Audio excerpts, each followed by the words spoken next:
Ladies and gentlemen, we are exactly halfway through RodeoHouston, the highest paying rodeo of the Texas Swing, the highest paying rodeo in the PRCA, and we are going to break down everything from the first three Super Series from NRG Stadium.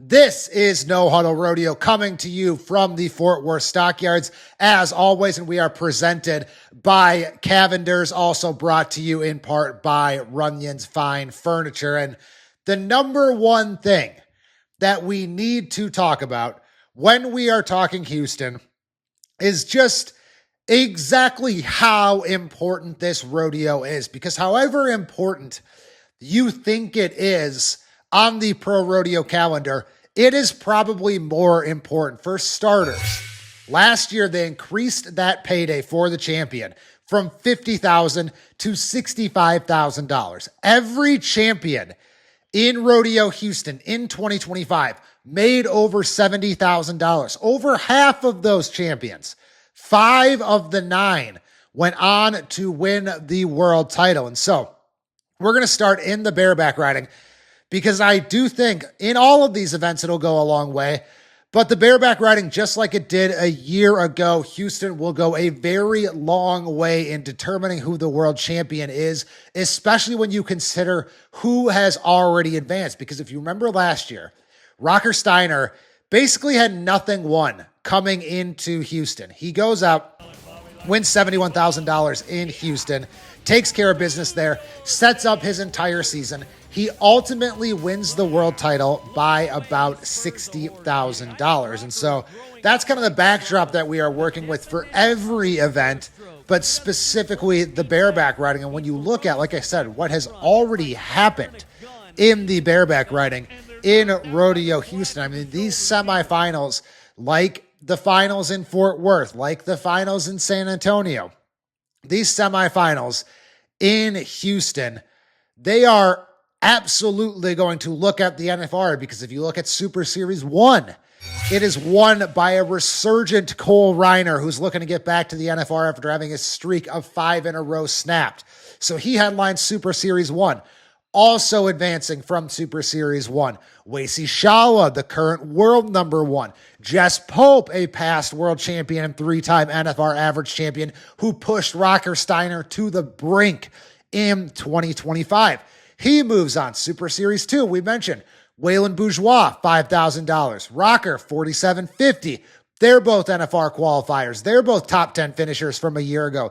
They are both moving on already to the semifinals. And then what just happened in Super Series 3 is really what got me thinking about just how important this will be, because you throw in a guy like Bradley Miller, who almost won the world title in 2024. You throw in Keenan Hayes, the 2023 world champion, who is back in the top 15. He won $5,500, won round 3 in the Super Series after Bradley Miller won the first 2 rounds. Jaco Roper, 2-time NFR qualifier, finishes in 3rd. And then Jake Lees, the world number 2, who finished 2nd in San Antonio and Fort Worth. He keeps the opportunity to win Houston or finish 2nd, which still pays $25,000. He kept that opportunity alive. And so you look at the 8 or 9 names I just mentioned, boom, all guys who have made the NFR, all guys who have made the NFR in just the last 2 years, guys who have competed for world titles, guys who have won world titles, guys who have won average titles. It is really loaded in the breakaway, or in the bareback riding. And I think we're going to see that all throughout the year. And so if any of these guys, because if you win Houston, you'll win, again, minimum $70,000. You will out-earn everyone by about $40,000. And then the guys behind you, they got to think about winning Calgary, winning the Governor's Cup, winning one of these other big rodeos, because all of a sudden, like Rocker was last year, he went from basically having no money, like I said, to being number 1 in the world after Houston. Battled with Bradley Miller. I think Bradley Miller actually ended up number 1 after the Texas Swing, but battled with Bradley Miller the entire regular season. You know, what if you flip what happened last year? Rocker Steiner doesn't win Houston. Bradley Miller does win Houston. Bradley Miller probably is your world champion, or maybe it's Jess Pope who ends up rising all the way and beating out Bradley. I don't know. But the point is, this is so important in every event, but we saw it be important specifically with the bareback riding last year. In the team roping, Kaleb, Driggers, and Junior Nogueira, how were they going to follow their second place finish, winning over $20,000 in San Antonio? They also dominated their bracket there. They were the only pair to win over $6,000 in their bracket in San Antonio. The exact same deal in Houston. 5 flat, 4-9, 4-8. They get better on every single run. Clean sweep, $9,000 apiece, and they both entered number 1 in the world. And so you talk about pulling away. If they go on to win this thing, they might both lead the world standings by $40,000 or $50,000 after Houston. And obviously, this is a pair who has won 2 world titles before, who almost snuck in and stole one last year on the final day. And so they look really, really sharp. They look great in their bracket night after night. They looked awesome in San Antonio on that tight setup, similar to the NFR. Right now, they are averaging 5.45 seconds per run, which would have been number 1 in average time for the entire season in 2025 on both sides of the team roping. Furthermore, though, they have broken one barrier. If you take out their one broken barrier, they are 4.6 on average this season. 4.6 per clean run. That is obviously getting it done, and it's very obvious once again, Kaleb, Driggers and Junior Nogueira will factor into this world title race, and we will see what they can do the rest of the way in Houston, because even if they can finish, if they just make the shootout, they will be in an awesome, awesome spot. Obviously, still semifinals, wild card, championship round, shootout, a long ways to go in every event in Houston. Kincade, Henry in the tie-down roping.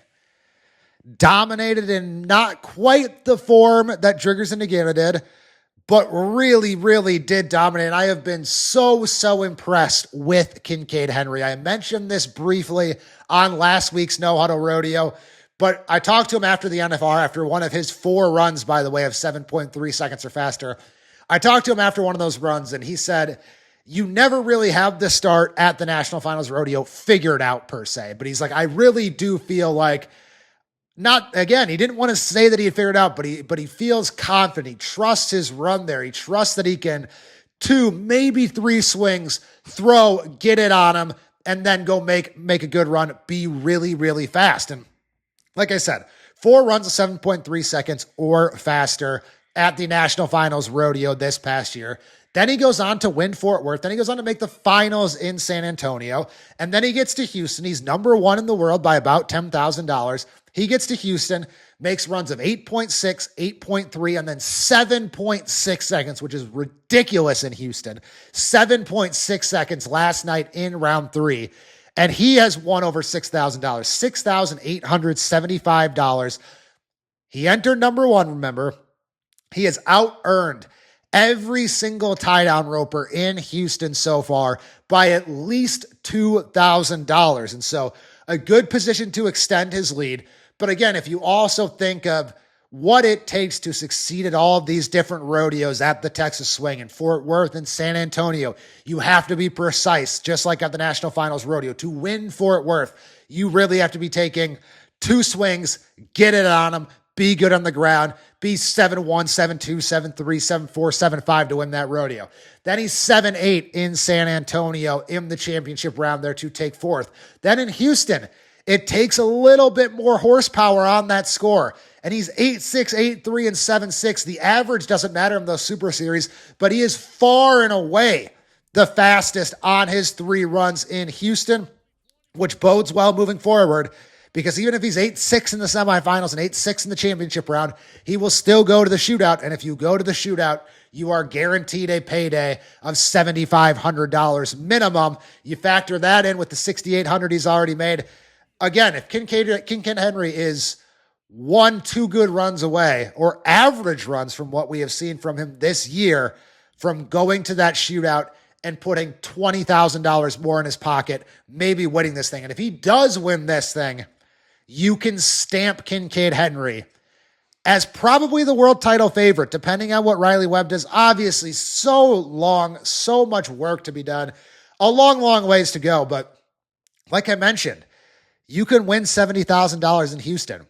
To win the world in every event now, basically, it takes, let's say, $400,000 to have a chance in the timed events, you're a quarter of the way there, or 20% of the way there if you just win Rodeo Houston. If he wins Rodeo Houston with what he has already won, he's a third of the way there, and he's a guy who can win $150,000, $200,000. So if Kincade Henry enters the NFR 1, 2, 3 in the world, he's got as good of a chance as anybody to get that done. Riley Webb, though, he did still advance. Riley's been a little quiet, but a little quiet by Riley Webb standards, by three-time world champion standards. Still a really good start to the season for him.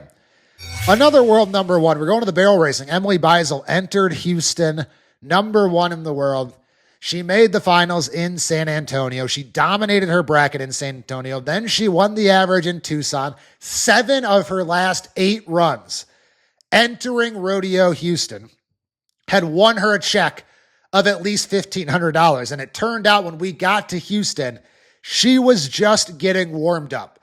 3 straight runs of 14.81 seconds or faster. She wins all 3 rounds. She wins $9,000. Only her and Driggers and Nogueira have swept their brackets, have won that $9,000. And that's really important specifically for Emily Beisel, because we have gotten to know her for being really, really good in the summer run, for 40%ing the Governor's Cup, for setting Cowboy Christmas records, for winning $60,000, $70,000 in the month of July. That has become who Emily Beisel is over the course of this run of 7 straight NFRs and $1.7 million that she has had since she burst onto the scene in 2019. 7 straight top 7 finishes. She has placed in over half of her NFR go-rounds in her career. And she hasn't gotten off to slow starts. There have been plenty of years where she's 8, 9, and 10 after the Texas swing. Then she goes into the summer run, makes $125,000, enters the NFR with $200,000. Boom, does a terrific job. However, we have never seen her with one of these huge Texas swing wins. She won RodeoHouston back in 2019. That is the only time she's ever won it. And in my preseason storylines that I worked on for the barrel racing, I said that is the key difference for Emily Beisel. If she can win one of these Texas swing rodeos, get that extra $25,000, $30,000, $65,000 into her pocket, that will ultimately be how she wins a world title. We have seen her do everything else. Like I said, we have seen her win Pinoca. We have seen her win the Governor's Cup. We have seen her win the NFR Open. We have seen her have unbelievable summer runs. But if she's able to put that all together, and again, if she wins Houston, gets that $70,000, great. But if she just makes that shootout and puts herself on a path to win $70,000 or $80,000 in the Texas swing as opposed to $30,000 or $40,000, that will make all the difference for a cowgirl who manages her horses as well as anybody at the National Finals Rodeo, who is a threat as much as anybody at every single NFR and every single round to win the round as any barrel racer in the world, maybe outside of Cassie Mowry or Haley Kinsel. But point being, once she gets to Las Vegas, Emily Beisel is phenomenal. Once she gets to Cowboy Christmas, Emily Beisel is phenomenal. Now, if she can add, again, Houston of all of these rodeos, and the way she ran in her Super Series, there's no reason to believe she can't win this rodeo, or again, at least make the shootout. That's the real important thing here, because making the shootout, making that top 4 is just as good as winning 95% of the rodeos on the calendar in terms of what your overall payday will be. That's what really matters. And again, if she can do that or win the rodeo, that could be what we look back on and say, that's what won Emily Beisel the world championship. And again, that is kind of the theme of this rodeo, is we will look back on the opportunity to win $70,000 when no one else is going to win $35,000 or $40,000. So you have a chance to out-earn in Houston the rest of your competition by like $30,000. And that's for the second place finisher. You only have that opportunity really for the rest of the year at Calgary and then kind of the Governor's Cup. But you don't get many opportunities like this.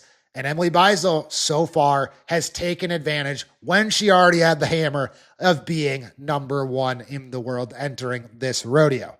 Some other things, a quick whip around. Obviously, we can't get to everything. So much has happened through 9 performances so far. But some other notes I think it is important to touch on from Rodeo Houston. The Wright brothers, Statler does not advance out of his Super Series in the bronc riding. Stetson and Rusty do. Barely, though. Stetson, 4th place in both the bull riding and the bronc riding, but in these tournament-style rodeos, especially Houston, all that matters is that you move on. Rusty Wright also lived on the edge. He was 4th in Super Series 3, but the number 1 man in the world by a wide margin will have the opportunity to keep his Houston hopes alive in the semifinals. And remember, those completely reset. So Rusty Wright, Stetson Wright, they just need to be top 4 in their semifinal to avoid the wild card. We also have some repeat Super Series champions. Trevor Reiste won his Super Series a year ago by going 3 for 3. He is the only bull rider to be 3 for 3 so far. It is the 2nd straight year he has covered all 3 in Houston in his Super Series. That helped him last year make his first National Finals rodeo since 2017. Ben Andersen, the champion of the exact same Super Series 2 years in a row. He won Super Series 3 in the bronc riding in both 2025 and 2026. However, the highest earner in the bronc riding between Ben Andersen, Alan Boer, Lefty Holman, Stetson Wright, Rusty Wright, Statler Wright, you name them, whoever is competing. It is a guy on his permit right now, Eastan West, who won $7,000. He already has $15,000 on the year on his permit. Back to the tie down roping. Mentioned Riley Webb barely snuck through, but he's won this rodeo before. He stays alive. Tyson Durfey won the first Super Series. And if you remember a year ago, Tyson Durfey, after he won Cheyenne, had a little moment where after not really rodeoing for the first part of the year, had a chance to make the National Finals rodeo. He's the same thing as an Emily Beisel, as a Kincade Henry. He's not necessarily competing for that world title, but if he makes that Final Four, if he wins this rodeo, if he finishes 2nd or 3rd, whatever it may be, if he's in that shootout, he could have a really good opportunity to, in his 40s, make the National Finals rodeo in the tie-down roping. Then the last thing, we touched on this in last week's Whip Around, the San Antonio champion, Tyler Waguespack, 5-time world champion, number 1 in the steer wrestling. He took care of business. He won his Super Series, so no signs of slowing down. He is already going to be over $50,000 on the year. Last year, he finished number 11 in the world, but only made $23,000 for the entire Texas swing. So, as he looks to tie Homer Pettigrew for the most all-time with 6 gold buckles, Tyler Waguespack off to the start in 2026 that he needs. 9 performances down. 9 to go. I believe I'm correct about that. We got 2 more Super Series, semifinals, wild card, championship. I may have miscounted, but we are essentially at the halfway point in Rodeo Houston. We'll be back next week to break it all down as we barrel toward those finals. We'll have more storylines that unfold. It'll be right before the semifinals as we get closer and closer to determining pivotal champions for the year in pro rodeo. So thank you for watching. Please like, subscribe, comment, tell a friend. That's how we grow this show. That's how we keep providing you all of this great, in my opinion, rodeo news. But until then, thank you to Cavenders, our presenting sponsor, and we will see you next week for more content on YouTube, more shorts, and more No Huddle Rodeo. Hope you enjoyed and hope you enjoyed the rest of Rodeo Houston. Like I said, we'll be back next Wednesday.